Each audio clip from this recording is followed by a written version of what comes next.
Hello everyone, my name is Alex from Ernest Alex Reads, and today I'll be talking about the books that I read in the first part of March.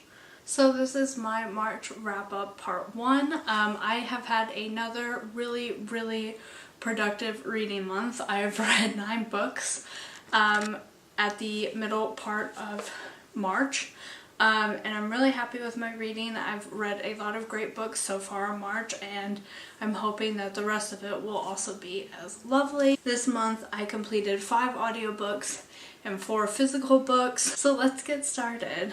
The first book that I completed in the month of March was Red Sister by Mark Lawrence. This is the first book in a series that follows a young girl as she's saved from the gallows. She ends up being taken to a convent where the nuns are trained to become assassins. So it's about a community of women that are also magical assassin nuns, and I really enjoyed it. I thought it took me a while to get into the world and to understand what was going on and kind of figure out what's happening in the world, but it's great that our main character Nana is also learning that with the reader, and this book focuses a lot on loyalty and friendship and a community of women.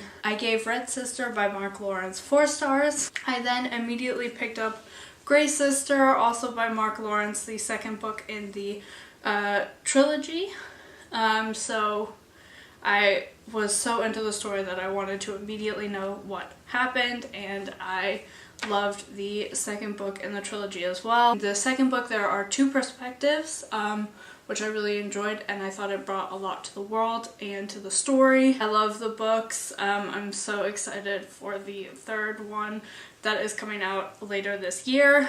I can't wait to read it. It is definitely not YA, it's definitely adult, it's dark, it's gritty, and the main character is not likable, but I love the books. I had a really great listening experience. I would recommend checking out the audiobook because the narrator is fantastic and brings so much to each one of the characters in terms of different accents and personality. It was just a joy to listen to both books. So I gave Grey Sister by Mark Lawrence 4 stars as well. The next 2 books I'm kind of going to talk about together because they are part of a series as well. I read The Golden Specific by S.E. Grove this month, and this is the second book in the Mapmakers trilogy. This world is pretty special because when you travel geographically, you also travel through time. So England is in what we would call the Middle Ages, and different parts of America are showing different historic parts of specific time periods in history, and this follows a girl named Sophia. Sophia's parents, when she was very little, went on a journey and nobody has heard from them, and she is now 16 and she's ready to figure out what happened to her parents. This is a continuation of The Glass Sentence by S.E. Grove, so I don't want to talk a lot about the plot points because it would be spoilers. I thought this was a very enjoyable middle grade read. I was a bit confused because it wasn't like one plot. The first book had a contained plot, and the second 2 books had a different... It was a continuation, but it was a different, like, main villain and everything like that.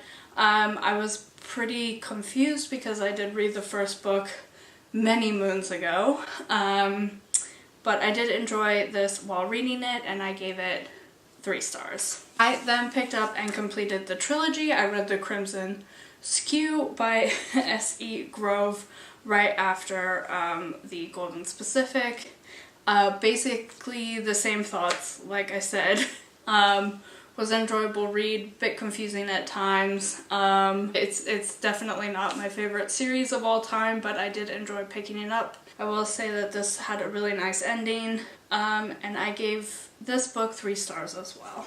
I received this arc of The Freedom Artist by Ben Okri at the Frankfurt Book Fair at the Head of Zeus stall. So thank you so much to them for letting me read this book. This book came out in February. I was sadly disappointed and a bit annoyed with this book.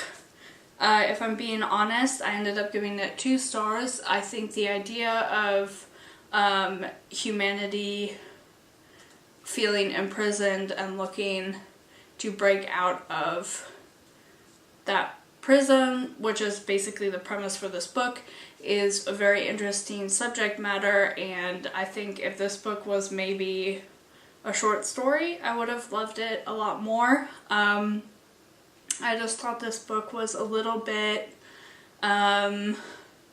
literary, but in the worst definition of the word literary. Like, it was talking down to me, and like I wasn't smart enough to get all of the intricacies of this whole story, and that I was kind of embarrassed that I wasn't getting maybe the full story, because I wasn't up, I wasn't literary enough, smart enough. So I didn't really enjoy this book. The next book that I completed in the month of March was The Priory of the Orange Tree by Samantha Shannon. I have two videos about this book because I'm so obsessed with it. I have a reading vlog and a formal review of this book.